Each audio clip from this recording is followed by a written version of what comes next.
ओम शांति। आज 24 फरवरी 2026 के बाबा के अनमोल मधुर महावाक्य सुनेंगे। आज की मुरली से पहले गीत बजा है, जीवन डोर तुम ही संग बांधे।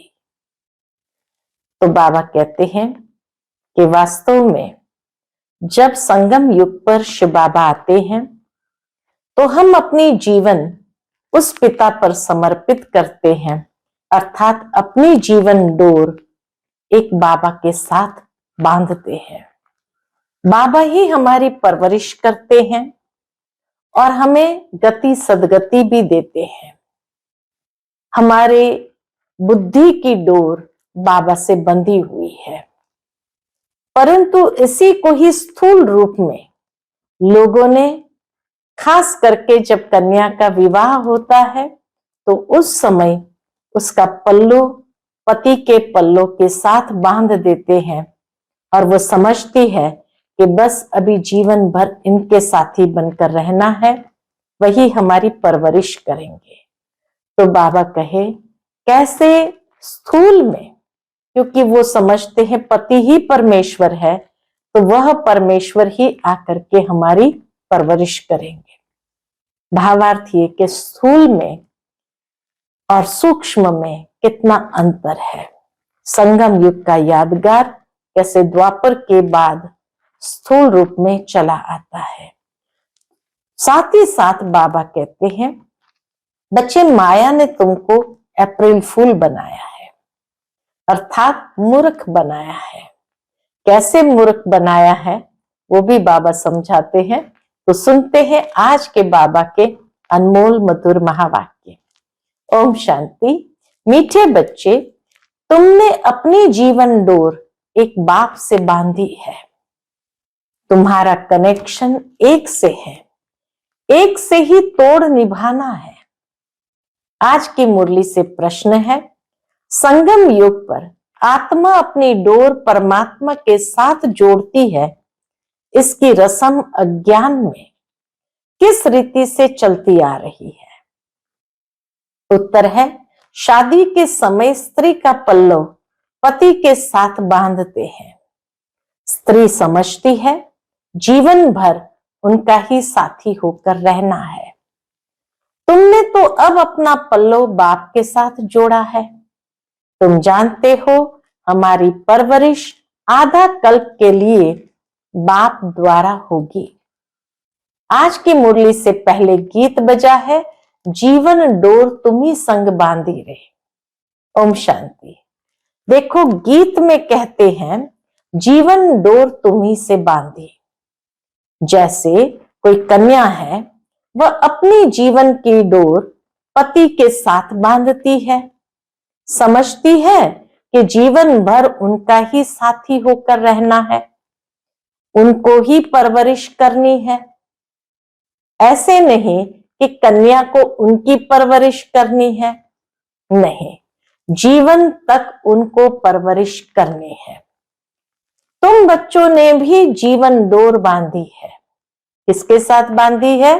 बेहद का बाप कहो, टीचर कहो, गुरु कहो, जो कहो, ये आत्माओं के जीवन की डोर परमात्मा के साथ बांधने की है। वह है हद की स्थूल बात, यह है सूक्ष्म बात।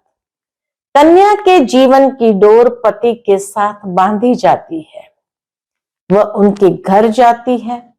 देखो, हर एक बात समझने की बुद्धि चाहिए। कलयुग में है सब आसुरी मत की बातें। तुम जानते हो हमने जीवन की डोर एक से बांधी है। तुम्हारा कनेक्शन एक से है, एक से ही तोड़ निभाना है, क्योंकि उनसे हमको बहुत अच्छा सुख मिलता है। वह तो हमको स्वर्ग का मालिक बनाता है। तो ऐसे बाप की श्रीमत पर चलना चाहिए। यह है रूहानी डोर, कोई स्थूल डोर नहीं, रूहानी डोर। रूह ही श्रीमत लेती है। आसुरी मत लेने से तो नीचे गिरे हैं। अब रूहानी बाप की श्रीमत पर चलना चाहिए। तुम जानते हो हम अपने आत्मा की डोर परमात्मा के साथ बांधते हैं तो हमें उनसे 21 जन्म सदा सुख का वर्षा मिलता है। उस अल्पकाल की जीवन डोर से तो नीचे गिरते आए हैं। ये 21 जन्मों के लिए गारंटी है। तुम्हारी कमाई कितनी जबरदस्त है, इसमें गफलत नहीं करनी चाहिए। माया गफलत बहुत कराती है। इन लक्ष्मी नारायण ने जरूर कोई से जीवन डोर बांधी जिससे 21 जन्म का वर्षा मिला। तुम आत्माओं की परमात्मा से जीवन डोर बांधी जाती है, कल्प कल्प। उनकी तो गिनती नहीं। बाबा कहे उनकी तो गिनती नहीं। एक ही बार हम बांधते हैं और आधा कल्प सुख प्राप्त करते। वो तो हर जन्म में बांधते, गिनती नहीं।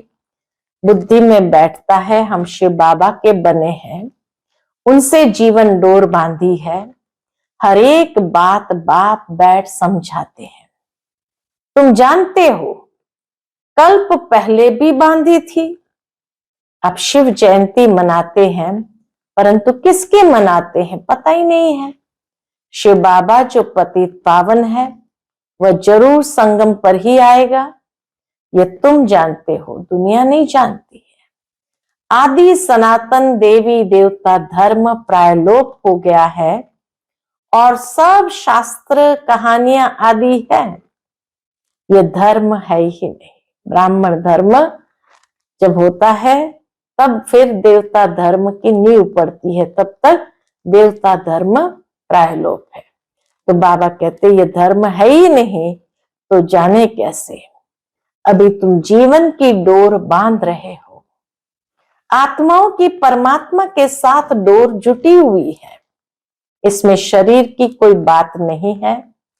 बल घर में बैठे रहो, बुद्धि से याद करना है। तुम आत्माओं की जीवन डोर बांधी हुई है। पल्लव बांधते हैं ना, वह स्थूल पल्लव, यह है आत्माओं का परमात्मा के साथ योग। भारत में शिव जयंती भी मनाते हैं, परंतु वह कब आए थे ये किसको भी पता नहीं है। श्री कृष्ण की जयंती कब, राम की जयंती कब है ये नहीं जानते। बच्चे तुम त्रिमूर्ति शिव जयंती अक्षर लिखते हो, परंतु इस समय 3 मूर्तियां तो है नहीं। तुम कहेंगे शिव बाबा ब्रह्मा द्वारा सृष्टि रचते हैं तो ब्रह्मा साकार में जरूर चाहिए ना। बाकी विष्णु और शंकर इस समय कहाँ है। जो तुम त्रिमूर्ति कहते हो ये बहुत समझने की बातें हैं। त्रिमूर्ति का अर्थ ही ब्रह्मा विष्णु शंकर है। ब्रह्मा द्वारा स्थापना वह तो इस समय होती है, विष्णु द्वारा सतयुग में पालना होगी। विनाश का कार्य अंत में होना है। यह आदि सनातन देवी देवता धर्म भारत का ही है। वह तो सब आते हैं धर्म स्थापन करने। हर एक जानता है यह धर्म स्थापन किया और उनका संबंध यह है। फलाने टाइम फलाना धर्म स्थापन किया। भारत का किसको भी पता नहीं है। गीता जयंती शिव जयंती कब हुई किसको भी पता नहीं है।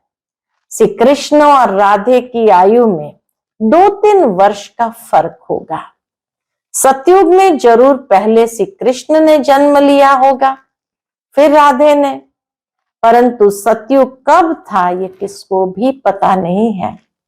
तुमको भी समझने में बहुत वर्ष लगे हैं, तो 2 दिन में कोई कहां तक समझेंगे। बाप तो बहुत सहज बताते हैं। वह है बेहद का बाप, जरूर उनसे सबको वर्षा मिलना चाहिए ना। ओ गॉड फादर कह याद करते हैं। लक्ष्मी नारायण का मंदिर है, यह स्वर्ग में राज्य करते थे, परंतु उनको यह वर्षा किसने दिया। जरूर स्वर्ग के रचयिता ने दिया होगा, परंतु कब कैसे दिया ये कोई नहीं जानते हैं। तुम बच्चे जानते हो, जब सतयुग था और कोई धर्म नहीं था, सतयुग में हम पवित्र थे, कलयुग में हम पतित है, तो संगम पर ज्ञान दिया होगा, सतयुग में नहीं। वहां तो प्रारब्ध है, जरूर अगले जन्म में ज्ञान लिया होगा। तुम भी अब ले रहे हो। तुम जानते हो, आदि सनातन देवी देवता धर्म की स्थापना बाप ही करेगा। श्री कृष्ण तो सतयुग में था, उसको ये प्रारब्ध कहां से मिली? लक्ष्मी नारायण ही राधे कृष्ण थे, ये कोई नहीं जानते हैं। बाप कहते हैं, जिन्होंने कल्प पहले समझा था वही समझेंगे। ये सैपलिंग लगता है, मोस्ट स्वीटेस्ट झाड़ का कलम लगता है, मोस्ट स्वीटेस्ट झाड़ का कलम लगता है।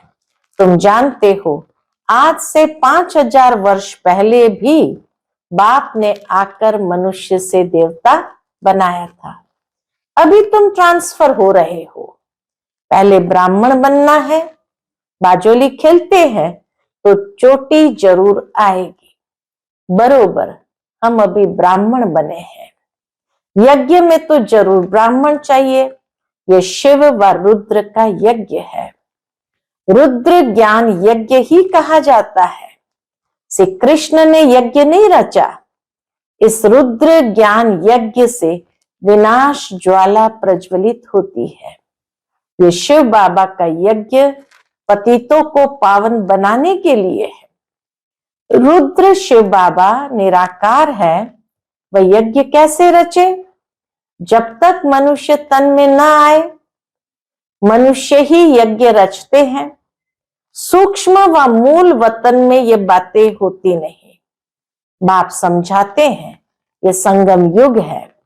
जब लक्ष्मी नारायण का राज्य था तो सतयुग था। अब फिर तुम यह बन रहे हो। यह जीवन की डोर आत्माओं की परमात्मा के साथ है। ये डोर क्यों बांधी है? बाबा पूछते, ये डोर क्यों बांधी है? सदा सुख का वर्षा पाने के लिए। तुम जानते हो, बेहद के बाप द्वारा हम ये लक्ष्मी नारायण बनते हैं। बाप ने समझाया है, तुम 100 देवी देवता धर्म के थे, तुम्हारा राज्य था। पीछे तुम पुनर्जन्म लेते लेते क्षत्रिय धर्म में आए, देवता धर्म से क्षत्रिय धर्म में आए। सूर्यवंशी राजाई चली गई, फिर चंद्रवंशी आई। तुमको मालूम है हम यह चक्र कैसे लगाते हैं? इतने इतने जन्म लिए। भगवान वाच, हे बच्चे, तुम अपने जन्मों को नहीं जानते हो, मैं जानता हूं। अब इस समय इस तन में 2 मूर्ति है। ब्रह्मा बाबा के तन में 2 मूर्ति है, एक निराकार परमात्मा की, दूसरा साकार अलौकिक पिता की। ब्रह्मा की आत्मा और शिव परमात्मा। इस समय 2 मूर्ति इकट्ठी है, ब्रह्मा और शिव। शंकर तो कभी पाठ में आता ही नहीं है। बाकी विष्णु सतयुग में है। अभी तुम ब्राह्मण सो देवता बनेंगे। हम सो का अर्थ वास्तव में यह है। उन्होंने कह दिया आत्मा सो परमात्मा, परमात्मा सो आत्मा। कितना फर्क है। रावण के आने से ही रावण की मत शुरू हो गई। सतयुग में तो यह ज्ञान ही प्राय लोप हो जाएगा। यह सब होना ड्रामा में नूंद है। बाबा कहे, ये सब होना ड्रामा में नूंद है ना, तब तो बाप आकर स्थापना करे। अभी है संगम। बाप कहते हैं, मैं कल्प कल्प कल्प के संगम युग पर आकर तुमको मनुष्य से देवता बनाता हूं, ज्ञान यज्ञ रचता हूं। बाकी जो है वह इस यज्ञ में स्वाहा हो जाने हैं। यह विनाश ज्वाला इस यज्ञ से प्रज्वलित होनी है। पतित दुनिया का तो विनाश होना है, नहीं तो पावन दुनिया कैसे हो? तुम कहते भी हो, हे पतित पावन आओ, तो पतित दुनिया पावन दुनिया इकट्ठी रहेगी क्या? दोनों दुनिया इकट्ठी तो नहीं रहेगी। पतित दुनिया का विनाश होगा, इसमें तो खुश होना चाहिए। महाभारत की लड़ाई लगी थी जिससे स्वर्ग के गेट खुले। कहते हैं ये वही महाभारत लड़ाई है। ये तो अच्छा है, पतित दुनिया खत्म हो जाएगी। पीस के लिए माथा मारने की दरकार क्या है? तुमको जो अब तीसरा नेत्र मिला है वह कोई को नहीं है। तुम बच्चों को खुश होना चाहिए। बाबा कहे तुम बच्चों को खुश होना चाहिए। हम बेहद के बाप से फिर से वर्षा ले रहे हैं। बाबा से बातें करनी है। क्या कहना है? बाबा हमने अनेक बार आपसे वर्षा लिया है, रावण ने फिर श्राप दिया। ये बातें याद करना सहज है, बाकी सब दंत कथाएं हैं। तुमको इतना शाहूकार बनाया फिर गरीब क्यों बने? इतना शाहूकार बनाया बाबा ने, फिर गरीब क्यों बने? ये सब ड्रामा में नूंद है। गाया भी जाता है ज्ञान भक्ति वैराग्य। भक्ति से वैराग्य तब हो जब ज्ञान मिले। तुमको ज्ञान मिला तब भक्ति से वैराग्य हुआ। सारी पुरानी दुनिया से वैराग्य, ये तो कब्रिस्तान है। 84 जन्म का चक्र लगाया, अभी घर चलना है, अभी घर चलना है। मुझे याद करो तो मेरे पास चले आएंगे, विकर्म विनाश हो जाएंगे और कोई उपाय नहीं। योग अग्नि से पाप भस्म होंगे, गंगा स्नान से नहीं होंगे। बाबा कहते हैं माया ने तुमको अप्रैल फूल बना दिया है, फूल बना दिया अर्थात मूर्ख बना दिया है। अप्रैल फूल कहते हैं ना। अभी मैं तुमको लक्ष्मी नारायण जैसे बनाने आया हूं। चित्र तो बहुत अच्छे हैं। आज हम क्या है कल हम क्या होंगे। हाँ, बाबा कहे चित्र तो कितने अच्छे, आज हम क्या है कल क्या होंगे। परंतु माया कम नहीं है। माया डोर बांधने नहीं देती, खींचातान होती है। हम बाबा को याद करते हैं फिर पता नहीं क्या होता है, भूल जाते हैं। इसमें मेहनत है। इसीलिए भारत का प्राचीन योग मशहूर है। उन्हों को वर्षा किसने दिया ये कोई समझते नहीं है। बाप कहते बच्चों मैं तुमको फिर से वर्षा देने आया हूं। ये तो बाप का काम है। इस समय सब नरकवासी है। तुम खुश हो रहे हो, यहां कोई आते हैं तो समझते हैं तो खुशी होती है। बरोबर ठीक है। 84 जन्म का हिसाब है। बाप से वर्षा लेना है। बाप जानते हैं आधा कल भक्ति करके तुम थक गए हो। मीठे बच्चे, कितना प्यार से बाबा समझाते, मीठे बच्चे बाप तुम्हारी सब थकान दूर करेंगे। अब भक्ति अंधियारा मार्ग पूरा होता है। कहाँ ये दुख धाम, कहाँ वो सुख धाम। मैं दुख धाम को सुखधाम बनाने कल्प के संगम पर आता हूं। बाप का परिचय देना है। बाबा कहते बच्चे तुम्हें सबको बाप का परिचय देना है। बाप बेहद का वर्षा देने वाला है। एक की ही महिमा है। शिव बाबा नहीं होता तो तुमको पावन कौन बनाता।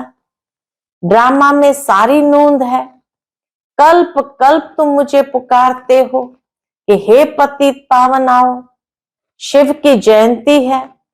कहते हैं ब्रह्मा ने स्वर्ग की स्थापना की, फिर शिव ने क्या किया।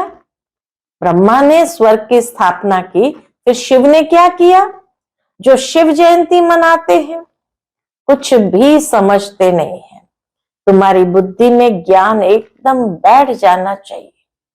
डोर एक के साथ बांधी है तो फिर और कोई के साथ नहीं बांधो, नहीं तो गिर पड़ेंगे। पारलौकिक बाप मोस्ट सिंपल है, कोई ठाठ बाट नहीं है। वह बाप तो मोटरों में एरोप्लेन में घूमते हैं। बाबा कहे वह बाप तो मोटरों में, एरोप्लेन में घूमते हैं। ये बेहद का बाप कहते हैं मैं पतित दुनिया, पतित शरीर में बच्चों की सेवा के लिए आता। तुमने बुलाया, हे अविनाशी सर्जन आओ, आकर हमें इंजेक्शन लगाओ। इंजेक्शन लग रहा है ना। बाप कहते योग लगाओ तो तुम्हारे पाप भस्म होंगे। बाप है ही 63 जन्मों का दुख हरता और 21 जन्मों का सुख करता। बाप है ही 63 जन्म का दुख हरता, 21 जन्मों का सुख करता। अच्छा, मीठे मीठे सिकिलदे बच्चों प्रति माता पिता बाप दादा का याद प्यार और गुड मॉर्निंग। रूहानी बाप की रूहानी बच्चों को नमस्ते। हम सब रूहानी बच्चों की रूहानी माता पिता बाप दादा को याद प्यार, गुड मॉर्निंग और नमस्ते नमस्ते। शुक्रिया बाबा, शुक्रिया। आज की मुरली से धारणा के लिए मुख्य सार है। पहली पॉइंट, अपने बुद्धि की रूहानी डोर एक बाप के साथ बांधनी है, एक की ही श्रीमत पर चलना है। दूसरी पॉइंट, हम मोस्ट स्वीटेस्ट झाड़ का कलम लगा रहे हैं, इसलिए पहले स्वयं को बहुत बहुत स्वीट बनाना है। याद की यात्रा में तत्पर रहे, विकर्म विनाश करने हैं। आज का बाप दादा का मधुर वरदान हम बच्चों के प्रति है, मनन शक्ति द्वारा हर पॉइंट के अनुभवी बनने वाले सदा शक्तिशाली माया प्रूफ विघ्न प्रूफ भव। मनन शक्ति द्वारा हर पॉइंट के अनुभवी बनने वाले सदा शक्तिशाली माया प्रूफ विघ्न प्रूफ भव। जैसे शरीर की शक्ति के लिए पाचन शक्ति व हजम करने की शक्ति आवश्यक है, ऐसे आत्मा को शक्तिशाली बनाने के लिए मनन शक्ति चाहिए। मनन शक्ति द्वारा अनुभव स्वरूप हो जाना, यही सबसे बड़े ते बड़ी शक्ति है। ऐसे अनुभवी कभी धोखा नहीं खा सकते, सुनी सुनाई बातों में विचलित नहीं हो सकते। अनुभवी सदा संपन्न रहते हैं, वह सदा शक्तिशाली माया प्रूफ विघ्न प्रूफ बन जाते हैं। आज का स्लोगन है, खुशी का खजाना सदा साथ रहे तो बाकी सब खजाने स्वतः आ जाएंगे। खुशी का खजाना सदा साथ रहे तो बाकी सब खजाने स्वतः आ जाएंगे। आज का व्यक्त इशारा, एकता और विश्वास की विशेषता द्वारा सफलता संपन्न बनो। उसके अंतर्गत बाबा कहते, सफलता संपन्न बनने के लिए साधारण कार्य में रहते हुए भी फरिश्ते की चाल और हाल हो। ऐसे नहीं कहो कि क्या करे, बात ही ऐसी थी, काम ही ऐसा था, सरकमस्टेंस ऐसे थे, समस्या ऐसी थी, इसीलिए साधारणता आ गई। किसी समय भी, किसी हालत में भी आपका अलौकिक स्वरूप हर एक को अनुभव हो। जैसी बात वैसा अपना स्वरूप नहीं बनाओ।